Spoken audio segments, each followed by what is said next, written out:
This is Naomi Bennett with Learn Astrology Now. We're doing a special podcast for the events that are going to be occurring from December 1st in 2010 until about January 10th, 2011. It's an important enough period that we thought we should talk about the nature of these aspects long before they occur so that you could plan your month and your activities during this period.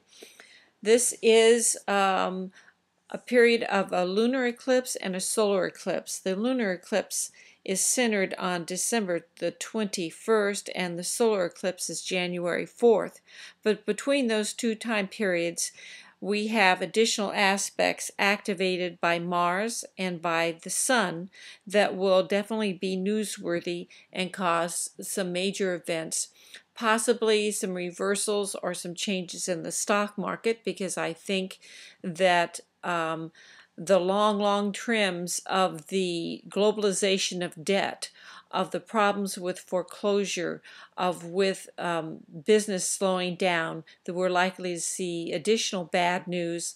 We should see an increase of unemployment as a possibility. There could be more activity or news events from Bernanke with his quantitative easing and the Federal Reserve. His aspects are definitely being activated during this period of time. And the dramatic period that we had during July and August of this last summer was during an eclipse period, and those aspects are being repeated this time.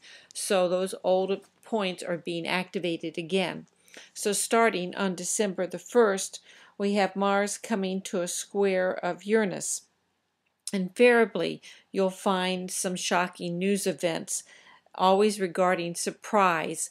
It could be death by gunshot, for example, or a bomb threat, for example, because it's usually an explosive kind of event that occurs. And then life slows down a little bit until we come to December 13th, because then Mars comes to the conjunction of the lunar node and Neptune.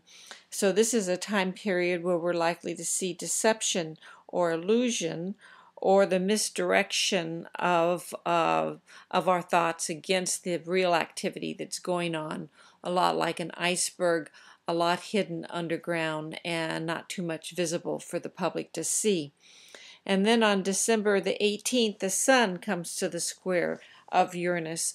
So we wind up again having a small surprise, a shock, a change of a course of direction or news event. Then we come to the lunar eclipse on December the 21st, and we're more likely to see this whole period of severe weather, more surprises regarding the debt crisis and how big it is, possibly in the world news, because we already know that Ireland and Greece are up to grabs with their debt problems, and is the EU going to bail them out or not? This is likely to be a decision point. And there's a higher degree of compulsivity. Therefore, people can act out of the ordinary and do reactions that you wouldn't surprise. And of course, this hits the Federal Reserve's chart and Ben Bernanke also. So we're likely to see more news events from them. Then we have this continuation of this kind of aspect all the way to December the 24th, because the Sun comes exactly onto the lunar node, and so we could see the continuation of severe weather and additional news events. It quiets down a little bit, but by the end of the year, on December the 28th, then Mars is coming to the square of Saturn. So the old breaks down. You can have unusual repairs. You're less likely to have some frustrations, limitations, stalemates, or legal issues come back up again. So again, I would think we would have more news regarding what's happening with the foreclosure crisis, with the robo-cops, robo-signing, and the fact that we have all 50 state district attorneys acting against the banks in their foreclosures. Then we finally have the solar eclipse on January 4th. So again, from the lunar eclipse on December 21st to the solar eclipse on January 4th, we have this continuation of a period of human instability where reversals happen, wars begin and end, major world events occur, and since it's aspecting Pluto and Uranus and Saturn, why we could expect to see this to be a major period of time. And things don't calm down until after January 7th, because then the Sun comes to the square of Saturn.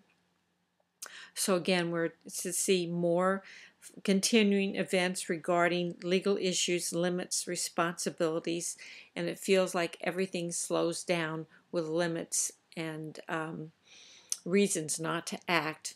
Then life should get back into normal. What does that mean to you? I'd be very careful about my activity in the stock market. I think there could be great volatility in the stock market during this time, big swings, and that also increases your risk possibilities. So it's be in a minimal risk position and see what comes during this time period. And then anyone who's born in the early degree signs of Aries, of Libra, of Cancer, and Capricorn, this will all hit them personally with these kinds of events and activities. So particularly if you're born in the very, very early degrees of that sign, it'll be important to you. With this, we wish you the best and the best of New Year's, although I would be much more cautious about this New Year, this particular December. It'll be a rough row to hoe with plenty of activities in the news. So with this, I'll sign out. Naomi Bennett with Learn Astrology Now.